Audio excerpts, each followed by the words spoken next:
صحابہ ہیں، ایک حضرت عباس اور دوسرے مولا کائنات جناب علی المرتضیٰ یعصوب المومنین خلیفۃ المسلمین فاتح بدر و خیبر۔ ابو بکر کو کہو نماز پڑھائے لو اور پڑھو جا کر پیچھے نماز۔ پھر نماز پڑھائی صدیق اکبر نے 1 2 3 4 5 6 7 8 9 10 11 12 13 14 15 16 17 نمازاں۔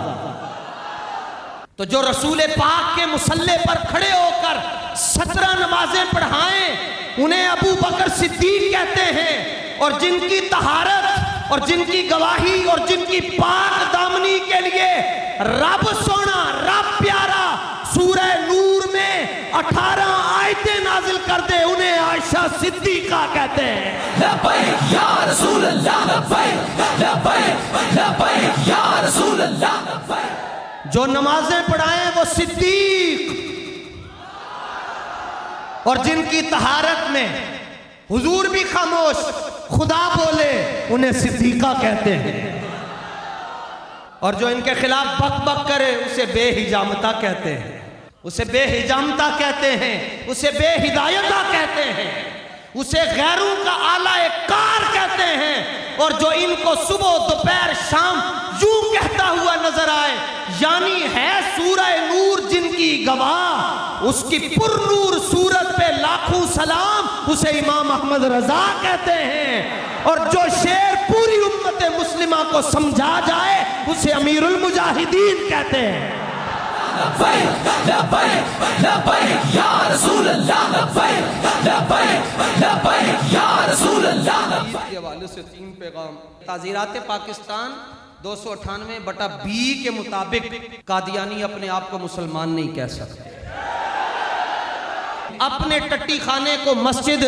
نہیں کہہ سکتے، اس ٹٹی خانے کے اوپر مسجد کے میناروں جیسے مینار نہیں بنا سکتے، اذان نہیں دے سکتے، اپنے مذہب کو اسلام نہیں کہہ سکتے، حتیٰ کہ اپنے مذہب کی تبلیغ اور دعوت نہیں دے سکتے، اور نہ اعلانیہ اور نہ چھپ کے اپنی قربانی نہیں کر سکتے۔ اگر آپ کو کسی بھی جگہ پر کھلے عام یا چھپ کر کوئی قادیانی کوئی مرزائی قربانی کرتا ہوا جانور ذبح کرتا ہوا نظر آئے آپ 15 پر کال کریں، اگر پولیس آپ کا مسئلہ حل نہیں کرے گی تو لبیک والے آپ کا مسئلہ حل کرنے کے لیے۔ رسول اللہ، لبیک لبیک لبیک یا رسول اللہ، لبیک لبیک لبیک یا رسول اللہ، لبیک لبیک۔ تاجدار ختم نبوت، اور اس میں نے اس کو ایڈ رکھنا ہے، وہ اعلانیہ بھی نہیں کر سکتے اور گھر کے اندر بھی نہیں کر سکتے، ہاں وہ اندر بھی نہیں کر سکتے، وہ دفع ہو جائیں یہاں سے۔ یہ پاکستان بنا ہے حضور خاتم النبیین کے نالین کے صدقے سے۔ ਜੇ ਤੂੰ ਆਪਣੀ ਕੁਰਸੀ ਦੇ ਉੱਤੇ ਆਪਣੇ ਮੁਲਾਜ਼ਮ ਨੂੰ ਕਿਸੇ ਚੋਰ ਡਾਕੂ ਨੂੰ ਨਹੀਂ ਬੈਠਣ ਦਿੰਦਾ, ਅਸੀਂ ਖਤਮ ਨਬੂਵਤ ਦੀ ਕੁਰਸੀ ਮੁਬਾਰਕ ਦੇ ਉੱਤੇ ਜਿਹੜਾ ਕੋਈ ਆਉਣ ਦੀ ਕੋਸ਼ਿਸ਼ ਵੀ ਕਰੇਗਾ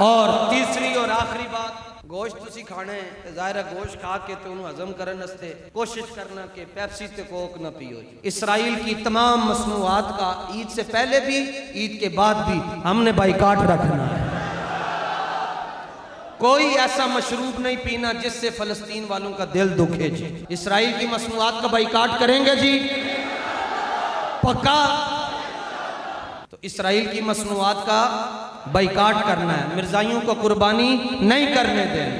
اللہ تعالی ہماری حاضری قبول فرمائے۔ وآخر دعوانا